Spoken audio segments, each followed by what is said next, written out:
Hello, my name is Dan Daly. Today I'll be talking about the Linux networking stack and OVS as a pipeline. So this is a project that we've been working on over at Intel with feedback from the broader community in terms of trying to take our original idea, which was to add P4 to OVS, and instead look at how we can move the entire Linux networking stack into a pipeline and then describe it in a programmable language like P4.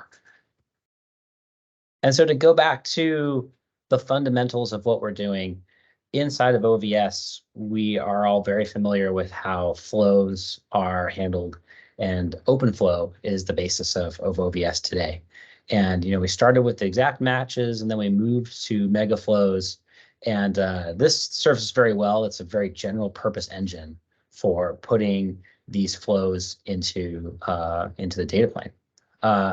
You have some issues though. Most of them stem around when you start to build these different types of combinations, you get these combinatorial explosions where when two seemingly simple functions, when they're combined together, blow up the table size, maybe they blow up the table complexity and makes it hard to scale. You also have these issues where maybe just one small change in one of the tables can cause all of the other tables to have to change because you have built out this sort of interdependent mega flow system where nothing can overlap. That's very different to how a pipeline works. So the pipeline has its roots in sort of fixed function hardware or ASICs that's in a switch or in a router that has a very clear set of functions. We evolved that over time to be able to say, well, let's have that be a programmable pipeline. And these pipelines are much better at handling sometimes independent functions running with their own set of tables where you can build that out into a sequence so that you don't have those those explosions when you do the combinations. The drawbacks of a pipeline is that you need to have knowledge up front of what your pipeline needs to look like so that you know what is going to be programmed by the control plane. And these pipelines really love wildcards. They like to use TCAMs and longest prefix match types of functions that are straightforward in hardware, but sometimes more difficult in software. And so we think that these two issues have been recently resolved. I think we have better approaches to doing wildcards in software. And in the case of trying to put the Linux networking pipeline into the Linux networking data plane into a pipeline, we know upfront what functions we want to put in there. And so that led us to go down this direction where we want to use this P4 control plane that is here on IPDK, get more information about how it works, and all of the code is open source and there for you to see. And we've taken our original P4 OVS concept and moved it into a much broader scope of looking at Linux in terms of not just OVS, but routing, IPsec, and acknowledging that some of the functions in OVS come through the Linux kernel. And so we wanted to bring that all together as one piece. And so where we're starting is that we want to use the Linux kernel, the existing Linux behavior as our golden model. This is if we have a question as to how should Linux as having its own pipeline, how it should behave, it's very simple. It should behave the same way it did before we added this pipeline model. And there could be in different implementations differences between the two. Those just need to be called out, or preferably just not allowed, because it makes it more complex to have to describe the eventual behavior of the implementation. So the goal here is to have the Linux kernel be the golden model, and you may get other benefits of having this pipeline in terms of performance, in terms of separation, but the behavior must be the same. So I'm going to go into an example of how we build out this pipeline. But one concept that I need to go through is this concept of a port representer. So on the host side, we're going to have some number of net devs, just like we do currently.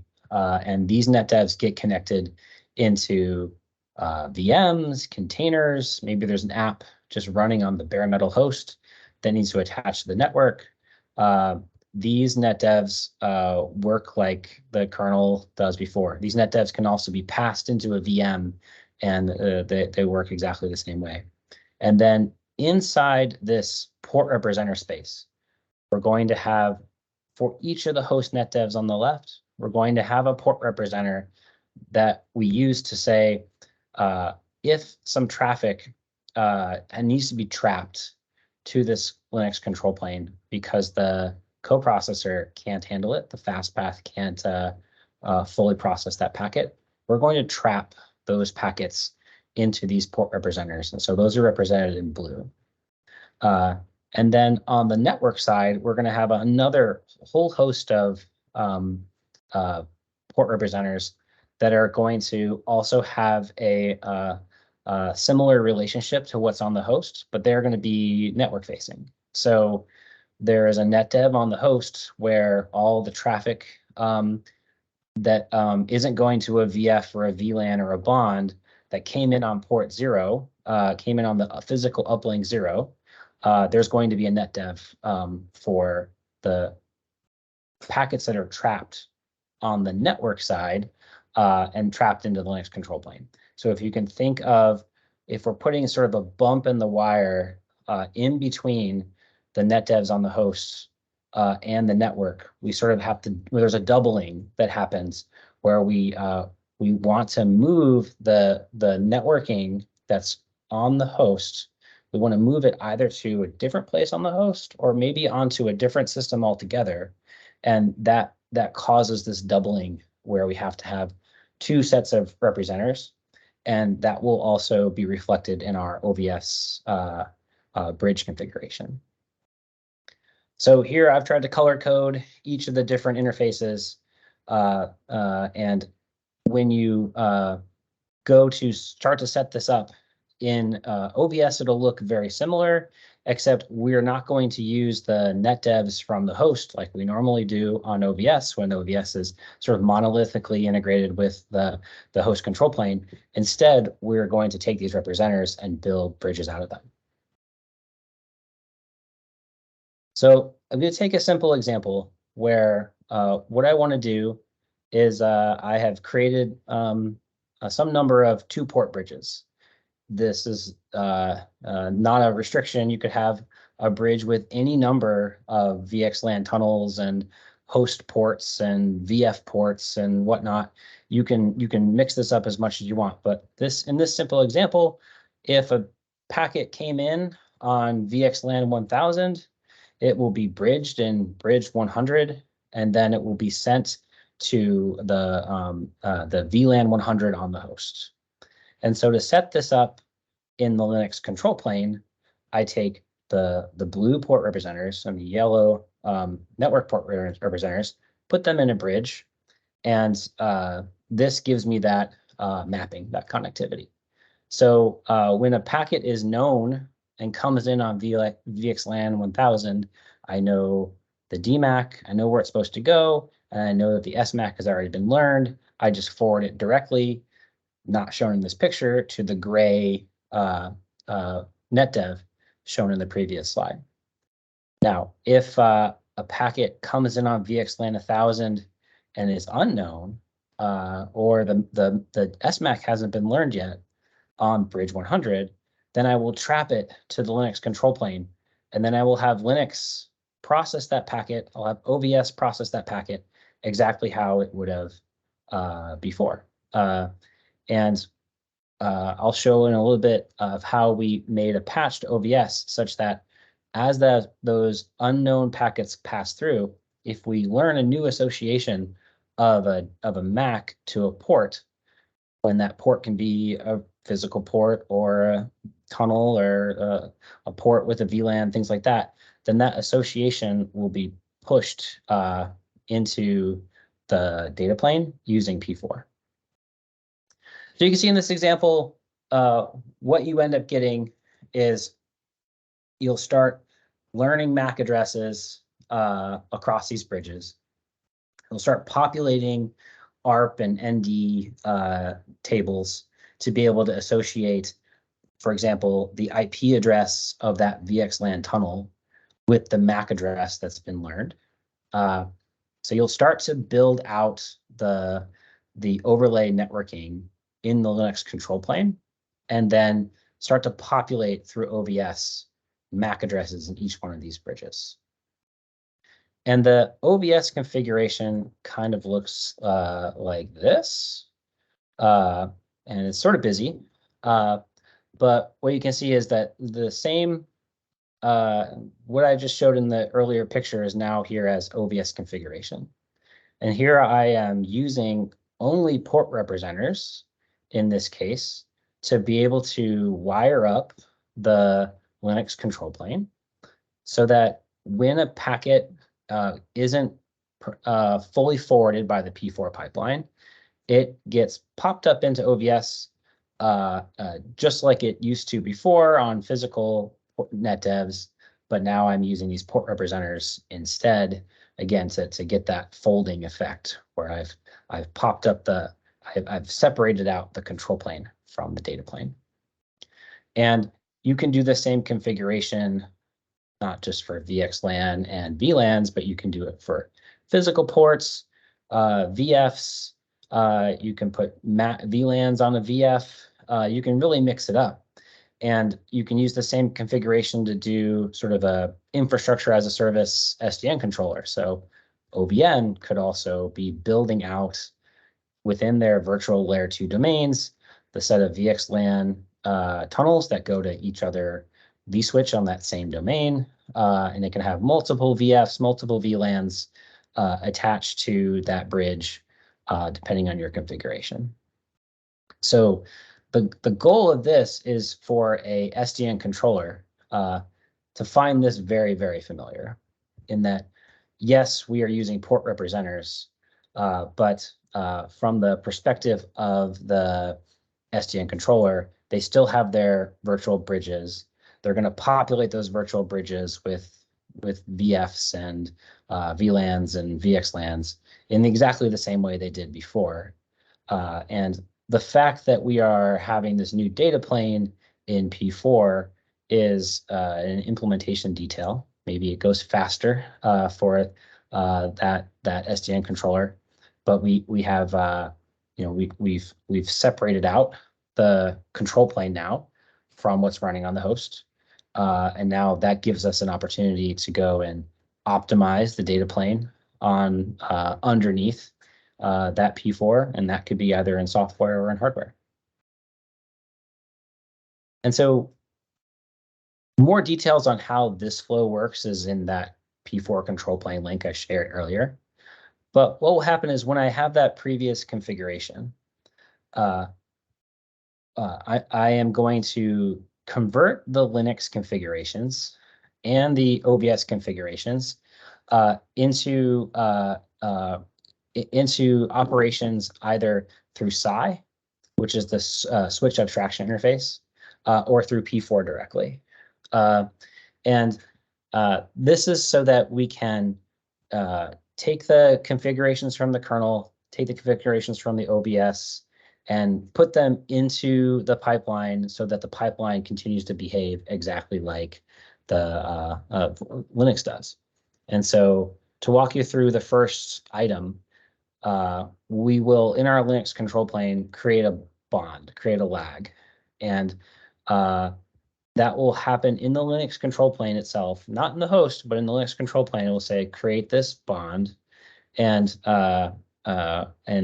Infra P4D has this feature called the kernel monitor, which will see that over netlink that this configuration has happened, will configure the lag creation over psi. And in the case of IPDK, we are translating that psi into something called the table-driven interface, which will then get applied to the target. And that target could be software, could be hardware, anything that is compatible with that API, with that set of tables.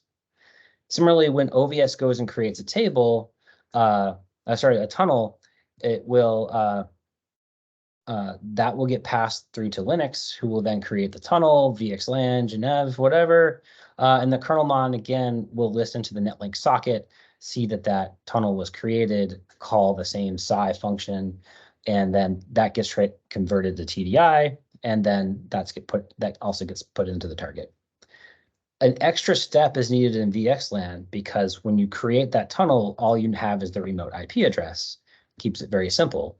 So Linux has to have that map that says, all right, well, this remote IP address maps to this MAC address in the ARP table that is also copied from the Linux into the data plane, such that when the MAC address is learned, you know when you're encapsulating that VXLAN, you know what MAC address to put it on, and then the data plane knows which port that MAC address is associated with. And so having the Linux as the control plane provides us all of that nice mapping that's already there, lets us leverage that without having to make lots of new changes that may perturb the behavior. And then when the pipeline finds a packet where it either doesn't know the destination MAC within that bridge context, or it doesn't know the source MAC within that bridge context, it will trap the packet up to the port representer corresponding to where it came from. So it says, hey, I don't know what to do with this packet. It came in on VF number 5. So the packet comes up in port representer for VF number 5, goes through the whole Linux control plane. It gets all the way up to OVS, and then OVS says, oh, well, this is a new MAC address that came in on VF port 5. And so the patch that we've made to OVS is for it to, instead of creating a new rule and putting this into its data plane, which it will continue to do, it also goes and sends a P4 runtime call that very simply says, this MAC address should be associated with this port. And again, the port could be lots of different things. This logical port, whether it's a tunnel or a port and a VLAN, all the different types of tunnels you have, ports you have in OVS, we then put that into the pipeline. So our virtual layer 2 tunnel gets populated by OVS. And so the event rate of that is much, much smaller than the event rate that you have today with flows, because the flow event rate happens at every new TCP connection, every new flow in both directions that hits the pipeline. Well, this is going to be at a layer 2 level. Every time a new MAC address is found by OVS, we add it in there, and now it's in the hardware data plane. And not shown here is that to preserve the kernel behavior, we not only need to learn the MAC address, but we have to put the connection tracking for some of the other features not shown into the hardware itself. That's for another day, but we're just talking today about layer 2 and how we expand on that further. And so here is the pipeline. If you looked at the P4, this is what you would see, is that there's an ingress classify matches on all the different types of sort of logical ports and classifies it. It says, this is the logical port here that the packet came in on. That's also the logical port that the packet will be trapped on if it doesn't match in the virtual layer 2 table. And so the virtual layer 2 table will look up by the bridge ID, the DMAC, and whether or not the SMAC is learned. If all these things match, then it will forward it to it will associate it with this egress logical port and then modify the packet according to that logical port. Now, an important piece of our pipeline is that if it's an encapsulation, it will actually pass through the pipeline twice. which allows us to then potentially route the packet based on its IP address or hash across it multiple ports for lag. And so this virtual layer 2 pipeline has to understand that as well to be able to support different link redundancy strategies. And so why this is really powerful is that it makes these types of combinations where you have independent control planes running at the same time, each have their own little piece of heaven in the P4 program where they can put their rules in with their match and action conditions, and that can be separate from some other control plane also running in the Linux control plane. But maybe in the case of OVS, we're looking at virtual layer 2. And in the case of FRR and Strong Swan, we're looking at virtual layer 3. And so with this Linux as a pipeline, we are aiming for full feature fidelity.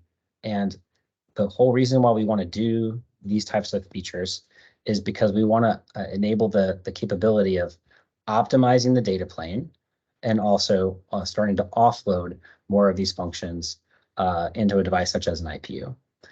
And this is a refinement of our original look at this, where we started with a P4 OVS, and now we've come to a much simpler set of patches for OVS that is just triggering the functionality where I want to go and enact on the data plane. I do that at a very high level of abstraction, for example, associating a MAC address to a port. And when you have the entire Linux as a pipeline, it supports a really interesting set of combinations that people would use in a real deployment. For example, if you're able to run OVS on top of a routing context where you can do eCMP to multiple uplinks, that can really help you in terms of being able to be resilient to links going down or routers going crazy, things like that. In addition, you could think about, well, what if I want to offload for my tenants, I want to offload their IPsec. And in that case, I can start to program IPsec rules using Strong Swan. And then I can put that into the context of each individual tenant at layer 2 using OVS. And then again, if I want to use layer 3 to load balance the traffic across the uplinks, I can do that as well. So you start to get these, what are independent control planes that are running in the system to be able to operate just as they did before inside of Linux. But we've taken their data plane, copied it, put it beside them, and then we sort of a priori determine what pipeline we're going to use. And then in the runtime, we use this infra P4D application to be able to take all of the requests from the different clients and apply that to the single data plane. Thank you very much. And I'll leave the rest of the time for questions. Thank you.